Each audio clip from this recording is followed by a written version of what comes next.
paksa itu ya. Tapi kalau di mamanya di kejaksaan kami belum pernah, karena kan kami langsung buat langsung kami lakukan penahanan.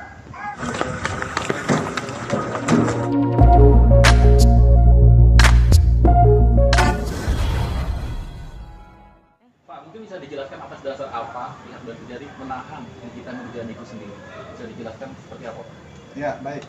Terima kasih rekan-rekan semuanya. Pertama adalah berkas perkara MM ini sudah dinyatakan lengkap. Ke depan, P21.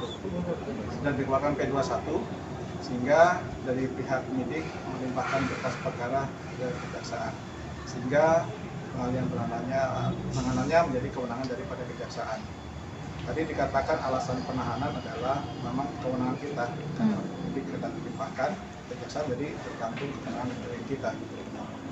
Itu aja. Kalau namanya kenapa ditahan, yaitu karena kita menahan karena ada dua alasannya. Yang pertama adalah alasan objektif yang sebagaimana diatur dalam pasal 21 ayat 4 KUHP, di mana ancaman hukumannya itu adalah di atas 5 tahun. Kemudian di alasan subjektif itu diatur dalam pasal 21 ayat 1 KUHP, mengatakan bahwa tersangka dikhawatirkan melarikan diri, tersangka dikhawatirkan meninggalkan barang bukti, dan ketiga terakhir tersangka dikhawatirkan mengulangi perbuatannya. Itu cuma diatur dengan ketentuan undang-undang yang diatur. Ya. Pak, kenapa langsung harus ditahan Pak? Padahal belum ada tindak restorasi justice atau mediasi di kedua belah pihak. Baik, kenapa langsung ditahan? Memang tadi saya sampaikan bahwa itu semua masing-masing instansi punya kewenangan. Jadi dari penyidik punya kewenangan, kejaksaan juga punya kewenangan. Demikian pula nanti setelah kita limpah pengadilan menjadi kewenangan pengadilan. Nah, tadi dikaitkan dengan kenapa ada RJ itu, kemarin itu kan sudah ada di penyidikan, memang kewenangan penyidikan, tapi tidak dilakukan RJ. Nah, kalau di kejaksaan menjadi kejaksaan, memang syarat RJ itu sudah diatur oleh surat pedoman Jaksa Agung. Nah, jadi kita apabila memungkinkan, kembali lagi apabila memungkinkan, itu bisa di RJ-kan. Karena syarat RJ di kejaksaan kita itu cukup ketat, ancamannya itu artinya tidak tinggi tahun atau berapa. Kemudian ada perdamaian intinya antara si korban dengan si pelapor. Itu harus ada syaratnya dulu. Nah, itu mungkin salah satu nanti apakah nanti memang ada perdamaian di dalam perjalanannya, kita lihat saja dulu. Kalau memang memungkinkan, itu pun tidak dilakukan oleh kita, tapi kita harus mendapatkan persetujuan dari Jambitung, karena itu sudah diatur oleh surat pedoman Jaksa Agung. Bapak tadi sempat bilang kan karena banyak takut melarikan diri, takut menghilangkan barang bukti, tapi selama ini bukannya seorang NM itu kooperatif untuk datang ke Polres Serang Pak, khususnya kalau lagi wajib lapor itu. Tidak cukupkah? Kami tidak bisa mengomentari apa pendapat dari pihak Polres ya. Dan namun kami mengikuti perkembangannya, karena selama ini kami mendengar informasi memang yang bersangkutan kadang dipanggil, kadang datang atau tidak, kadang dijemput paksa itu ya. Tapi kalau di mamanya di kejaksaan kami belum pernah, karena kan kami langsung kami lakukan penahanan. Nah, itu mungkin salah satu pertimbangan dari jaksa penuntut umum ya, karena kami serahkan semua itu kepada CPU, bukan saya selaku Kajari, tapi saya serahkan semua kepada penuntut umum, karena mereka yang itu berkas perkara. Jadi berkas perkaranya itu sampai saat ini sudah lengkap kah Pak? Akan segera untuk dipersidangkan atau seperti apa Pak? Ya, berkas perkara itu sudah dinyatakan lengkap dengan diterbitkan P21, sehingga terjadilah tahap 2 yang dilakukan pada hari Selasa kemarin tanggal 25 Oktober 2022. Nah, itu pun tadinya kita berkoordinasi akan dilaksanakan itu pukul 11 siang, tapi ternyata dilaksanakan pada sore hari, kira-kira jam 16 lah.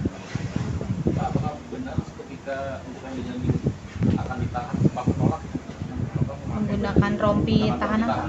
Ataupun borgol gitu? Ya, saya waktu itu memang sudah ada di ruangan kerja, tapi kan saya dapat informasi dari anggota saya, memang ada permohonan dari kita seperti apa, rompi tahanan ya.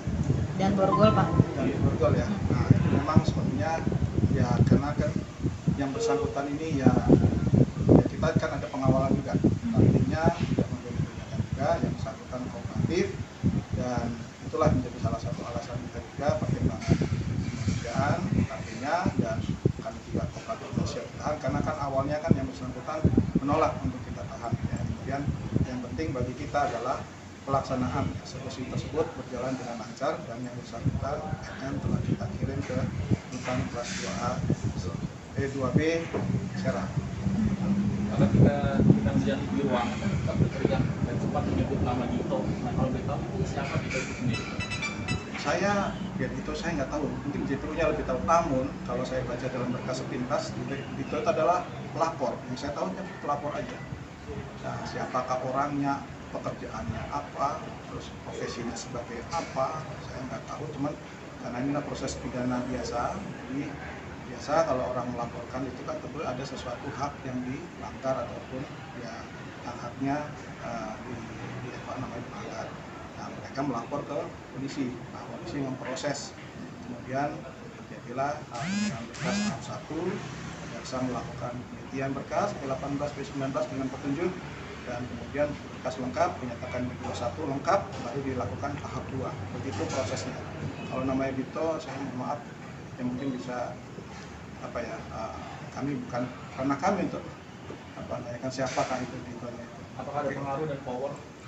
Karena NM sempat akhirnya bisa ditahan, karena NM sempat berteriak di berapa kejari sama Iya. Dito gitu loh Pak tadi Kenapa? malam.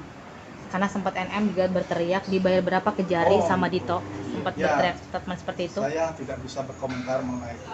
Kalau itu kan, ya saya juga nggak bisa mengatakan apa dibayar berapa itu, nanti malah jadi apalagi nanti laporan baru lagi. Namun satu hal saya sampaikan di sini bahwa kami tidak menerima sesuatu. Kita pasti jamin, kita pastikan. Nah, kalau mau tanya ya tanya kita kasih jaksa apa enggak gitu. Oke, Pak, proses selama 20 hari dititipkan di rutan Serang. nanti prosedurnya seperti apa? Dititipkan. Jadi gini, jadi kalau menaik tahanan yang 20 hari ke depan sejak tanggal 25 Oktober 2022 sampai dengan 13 November 2022, jadi statusnya kita adalah tahanan titipan dari Kejaksaan Negeri Serang. Jadi karena penahanannya melimpah sudah menjadi kewenangan kejaksaan, kami menahan selama 20 hari ke depan untuk JPU mempersiapkan surat dakwaan yang nantinya akan dilimpahkan ke Pengadilan Negeri Serang. Jadi ada waktu sekitar 20 hari itu tahanan titipan kita untuk selanjutnya nanti kita limpahkan ke Pengadilan Negeri Serang. Ada waktu kita untuk menyusun surat dakwaan. Selama ini kita dititipkan di rutan Serang, apakah pihak keluarga memang tidak diizinkan untuk menjenguk atau melihat, Pak? Kalau menjenguk atau melihat tentunya